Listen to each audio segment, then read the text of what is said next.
Stok logistik di posko pengungsian di Tejakula mulai menipis, namun pemerintah Kabupaten Buleleng pun tak bisa carikan dana yang bersumber dari APBD Buleleng lantaran belum berstatus tanggap darurat.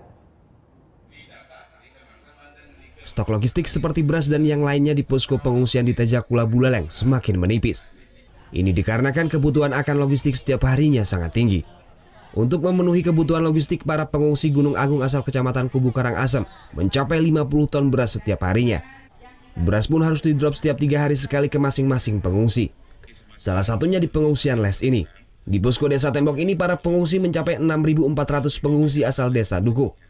Menurut Kepala Desa Tembok Dewa Komang Yudi Astara menjelaskan, hingga saat ini stok beras yang ada di gudang di Desa Tembok hanya mencukupi untuk 10 hari ke depan. Sehingga penyediaan dapur umum pun tidak diberlakukan lagi untuk pengungsi. Untuk pasokan logistik ke pengungsi pun semakin minim dari donatur. Kalau di sini sendiri udah menipis nih?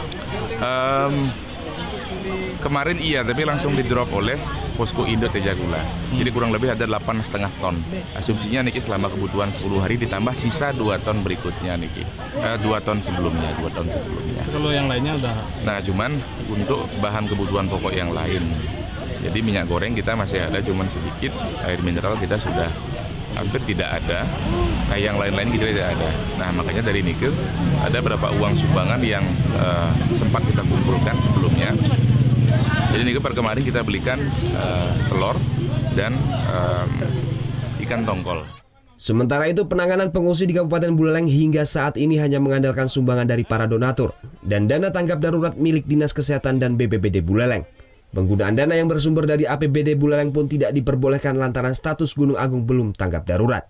Ini yang paling sulit ini, karena kita belum berada pada tanggap bencana, tanggap darurat ya, ASIS siaga darurat. Jadi kalau tanggap darurat artinya sudah ada letusan, kita bisa gunakan APBD kita membiayai.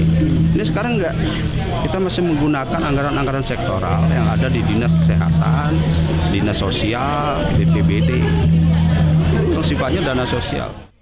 Hingga saat ini jumlah pengungsi yang ada di Kabupaten Buleleng mencapai 21.000 jiwa. Diperkirakan sebanyak 1.400 pengungsi asal Kecamatan Kubu Karangasem Bali kembali lantaran tidak betah di pengungsian. Putu Wijana melaporkan untuk NET. Thank you.